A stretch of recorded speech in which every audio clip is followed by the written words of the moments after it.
Hello student, light चली गई है। ठीक, थोड़ा अंधेरा हो जाएगा।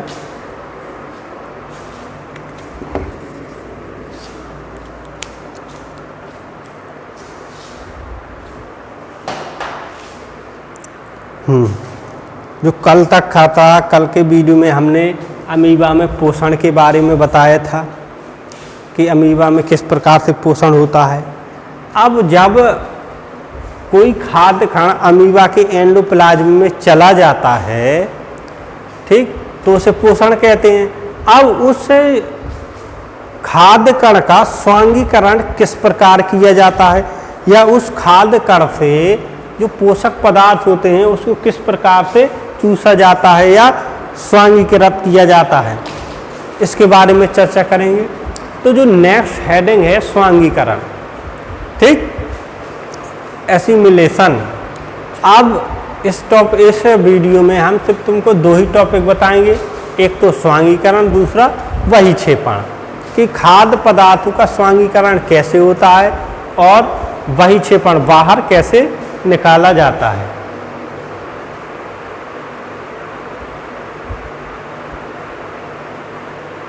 ठीक, तो क्या करना है आपको, स्वांगीकरण हेडिंग डालनी है। अब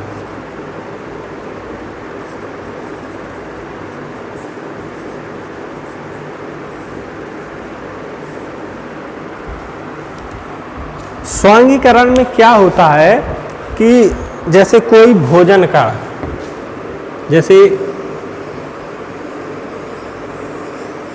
ये है अमीबा, कोई भोजन का इसके अंदर फंस जाता है।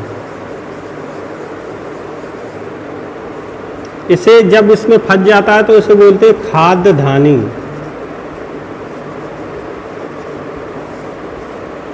ठीक, अब क्या होता है, ये खाद्यदानी पूरे अमीबा के जो कोशिका द्रव होता है पूरे अमीबा में चक्रीय गति करती है।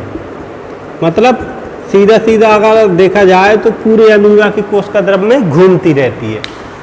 पूरी अमीबा के जब कोशिका द्रव में घूमती रहती है तो जो इसके अंदर पोषक पदार्थ होते हैं वो धीरे धीरे इससे चूस लिए जाते हैं और पूरे जो अमीबा का कोशिका द्रव होता है उसमें मिलते जाते हैं। अगर ये कहीं घूमना यहीं भर रहे तो जो आसपास का कोशिका द्रव है सिर्फ उसमें ही पोषण प्राप्त होगा, इसलिए ये पूरे कोशिका द्रव में घूमती रहती है, जिससे इसके अंदर के जो पोषक पदार्थ होते हैं सब चूस लिए जाते हैं और पूरे कोशिका द्रव में मिल जाते हैं। ठीक, अब जो एंडोप्लाज्म है जब बीच में आ जाता है, ये खाद्यदानी जब बीच में आ जाती है तो ये ज़्यादा देर तक नहीं रहती, सिर्फ 15 से 30 मिनट में ही इसका स्वांगीकरण हो जाता है। पूरे कोशिका द्रव में घूम फिरते हुए 15 से 30 मिनट ही लगते हैं और इसका स्वांगीकरण हो जाता है और भोजन को जितने पोषक पदार्थ होते हैं सब चूस लिए जाते हैं और फिर जो बचता है उसको बाहर निकाला जाता है बहिक्षेपण द्वारा। ठीक, तो आपको स्वांगीकरण हेडिंग डालनी है और स्वांगीकरण में लिखना है एंडोप्लाज्म में प्रत्येक खाद्यधानी, एंडोप्लाज्म में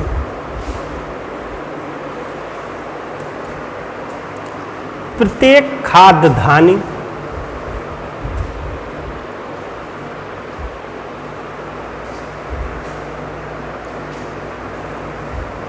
पंद्रह से 30 घंटे तक रहती है।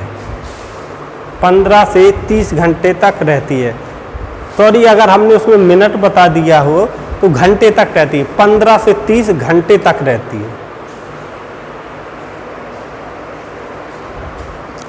क्योंकि इतने ही समय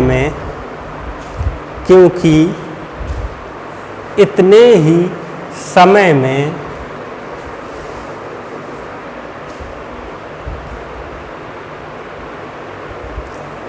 उपस्थित भोजन का पूरा पाचन होता है। उपस्थित भोजन का पूरा पाचन होता है।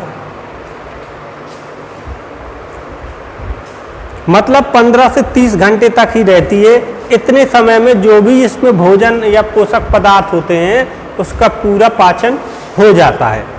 मतलब 15 से 30 घंटे कोशिका द्रव में ये जो खाद्य धानी होती है घूमती रहती है चारों तरफ घूमने से ही जो कोशिका द्रव होता है इसके जो पोषक पदार्थ होते हैं उसको चूस लेता है, एब्जॉर्ब कर लेता है। ठीक, आगे लिखो। इस दौरान खाद्य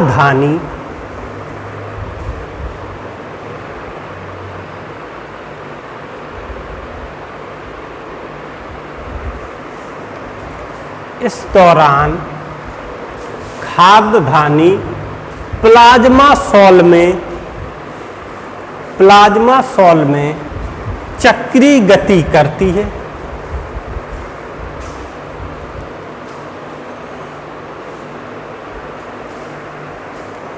और निरंतर इधर उधर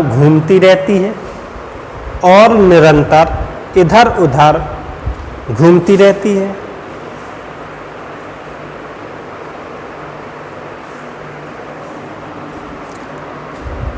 जिसके कारण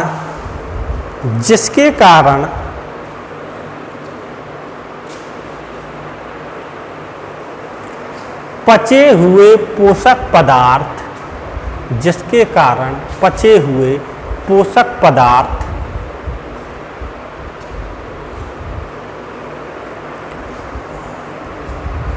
इसमें से निरंतर रिस कर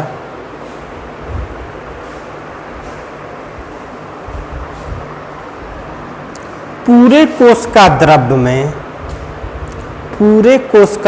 में वितरित हो जाते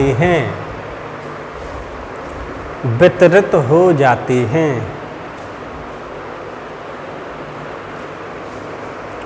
और उपापचयी क्रियाओं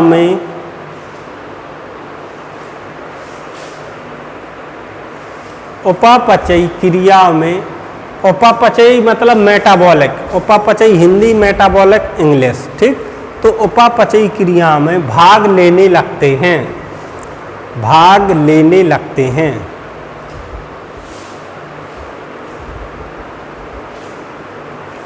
यही इनका स्वांगीकरण कहलाता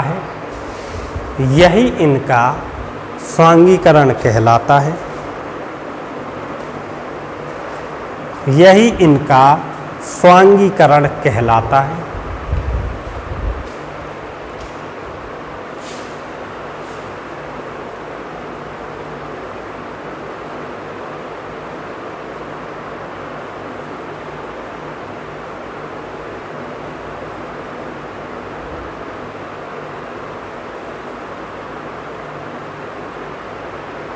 थोड़ा एक लाइन और लिखना है। आवश्यकता से अधिक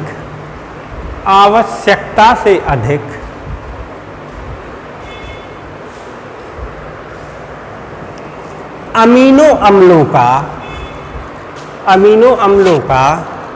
देखो, जो अमीनो अम्ल पोषक पदार्थ के रूप में लेते हैं यदि वो आवश्यकता से अधिक हो जाएं तो क्या होता है, शर्कराओं में बदलकर आवश्यकता से अधिक अमीनो अम्ल को शर्कराओं में बदलकर ग्लाइकोजन के रूप में लेते हैं।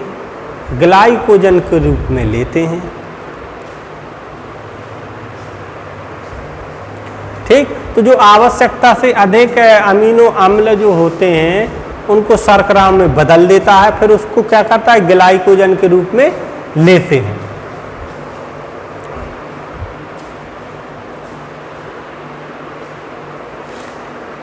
थोड़ा और लिखो, कुछ वसाओं का भी अमीबा संचय करता है।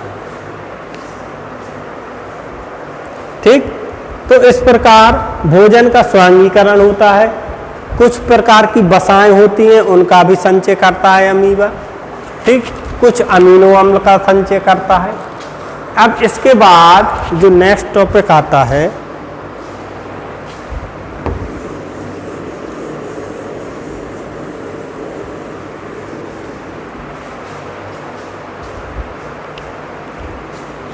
बहिक्षेपण।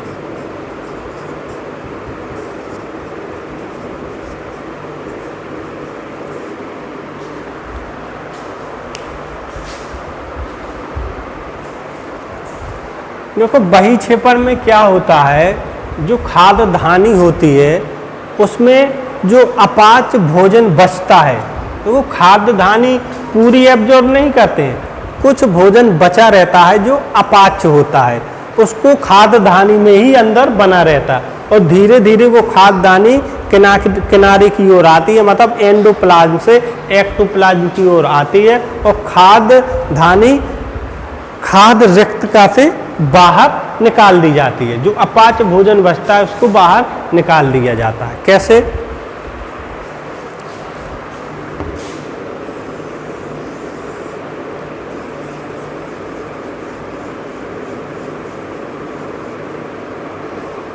पश्च छोर,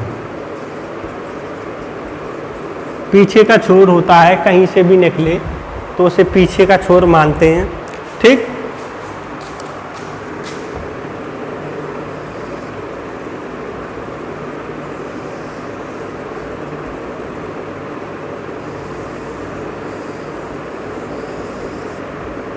ये जो खाद्य रिक्तका होती है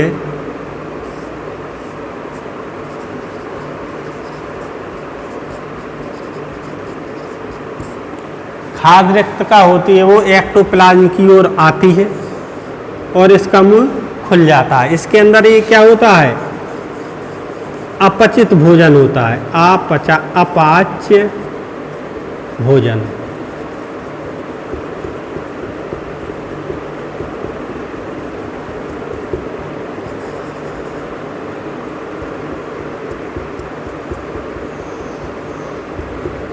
कुछ खाद्य धानी घूमती रहती हैं क्योंकि जो बाद में उसने भोजन किया है वो कहाँ जाएगा, उसमें घूमती रहेगी, मतलब निरंतर पोषण का कार्य चलता रहता है। कुछ बाहर निकाल दी जाएंगी, कुछ घूमती रहेंगी, फिर इनको भी बाहर निकाल दिया जाएगा, कुछ दूसरी खाद्य धानी घूमती रहेंगी। मतलब निरंतर जैसे हम भोजन करते रहते हैं, सुबह खा लिया, बीच में रास्ते में कुछ खा लिया, मतलब निरंतर भोजन करते रहते हैं, वैसे ये भी निरंतर भोजन करते रहते हैं।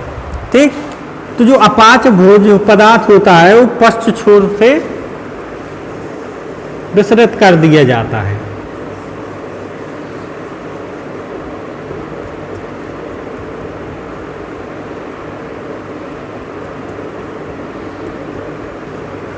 ठीक, बाहर की ओर निकाल दिया जाता है। ठीक, जो अवशेष के रूप में रहता है अपाच्य भोजन, अवशेष, जो अपाच्य भोजन का अवशेष हो वो बाहर कर दिया जाता है। ठीक, तो इस प्रकार से उसका बहिक्षेपण होता है, बाहर की ओर निकाला जाता है।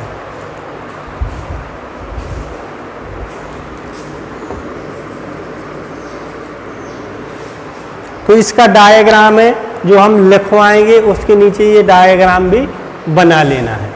ठीक,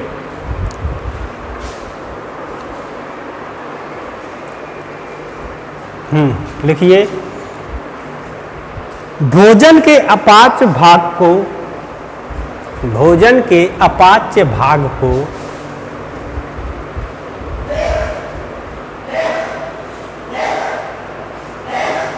शरीर से बाहर निकालना बहिक्षेपण कहलाता है। शरीर से बाहर निकालना बहिक्षेपण कहलाता है।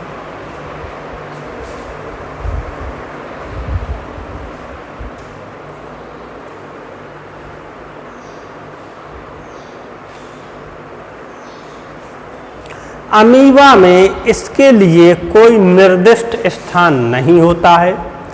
अमीबा में इसके लिए कोई निर्दिष्ट स्थान नहीं होता है। निर्दिष्ट स्थान का मतलब होता है कोई एक जगह नहीं होती, मतलब कहीं से भी वो बाहर निकाल सकता है, किसी भी छोर से बाहर निकाल सकता है। जिस छोर से बाहर निकाले उसे पश्च छोर मान लेंगे। मतलब कहीं से भी बाहर निकाल सकता है, कोई निश्चित स्थान नहीं होता है जैसे इंसानों में होता है। ठीक, जिस खाद्यदानी में पाचन समाप्त हो जाता है, जिस खाद्यदानी में पाचन समाप्त हो जाता है,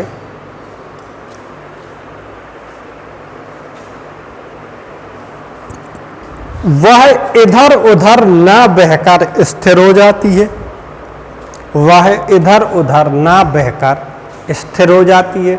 मतलब जब जिस खाद्यदानी में पाचन समाप्त हो जाता है या जो उससे पोषक पदार्थ होते हैं पूर्ण रूप से खींच लिए जाते हैं, तो वो खाद्यदानी फिर इधर उधर गमन नहीं करती है, फिर एक जगह पर क्या होती है, स्थिर हो जाती है।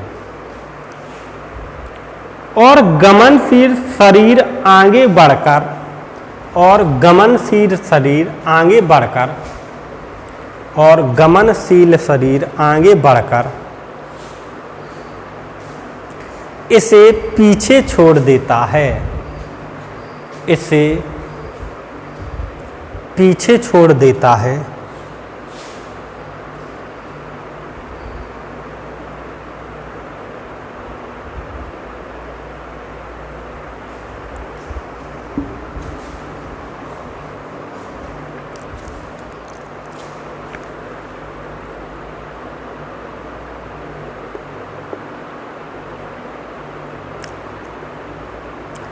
अब लिखो आगे, अस्थाई पिछले छोर पर, अस्थाई पिछले छोर पर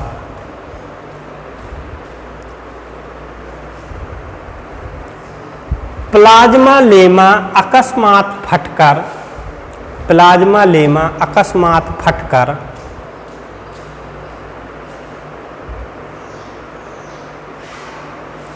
इसे बाहर का मार्ग दे देती है, इसे बाहर का मार्ग दे देती है।